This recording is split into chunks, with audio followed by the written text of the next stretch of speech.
Rĩrĩ mũrimũ wa COVID-19 ũkoretwo gĩkĩro-inĩ gĩa gũtamba matũũra-inĩ, kĩbarũa kĩrĩa kĩng'etheire Ministry ya ũgima wa mwĩrĩ nĩ kwarĩra mĩtaratara ya kwĩtana na gũtamba kwa mũrimũ ũyũ, ĩgĩcokereria mũbango wa gũthima Akenya matũũra-inĩ marĩa makoretwo na mũigana mũnene wa arwaru a COVID-19. We will see that we will be focusing our testing in certain areas, and especially also in those groups of people who are considered to be at high risk, including our elderly and vulnerable people.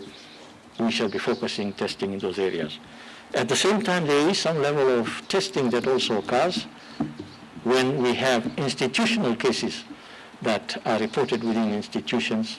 I think in those cases we also have to move in fast and be able to do testing of institutions, whether they are government institutions or other institutions where the likelihood of spread because of people working together closely is high. Gĩcunjĩ kĩnene kĩa arwaru kaunti-inĩ ya Garissa gĩkĩribotwo kuma kũrĩ kambĩ-inĩ cia ethari ngũĩ na gũcũngĩrĩra mĩtaratara ya gũkunderia mũtambĩre wa mũrimũ ũyũ icigo-inĩ iria irĩ na kambĩ ici. Kaunti ya Garissa ĩkĩambĩrĩria na kwamũkĩra matharaita ma kwĩrigĩrĩria marĩa mekũhũthĩka kambĩ-inĩ ici. Dadaab and Kakuma, of course, still form, although they are refugee camps, they still form part of the national reporting system. This morning we were in the ceremony of handing over of the PPEs that are very important for, especially for the people who are in the refugee areas. 80% of the infections in Garissa County are from the refugee camps, the Dadaab complex.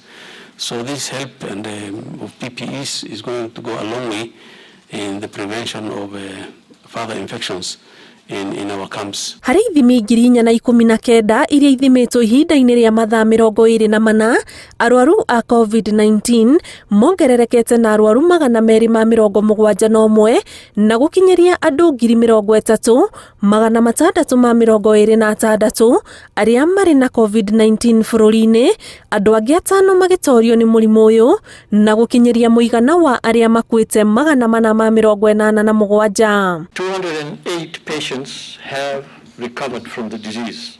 From this number, 161 have been released from the home-based care program, while the remaining 42 were discharged from various hospitals where they were receiving care. This brings the total number of recoveries to 17,368.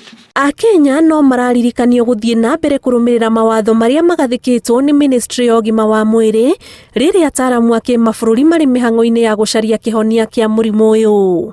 Ngĩribotera Inooro TV, njĩtagwo Anĩ Ngigĩ wa Nyamũ.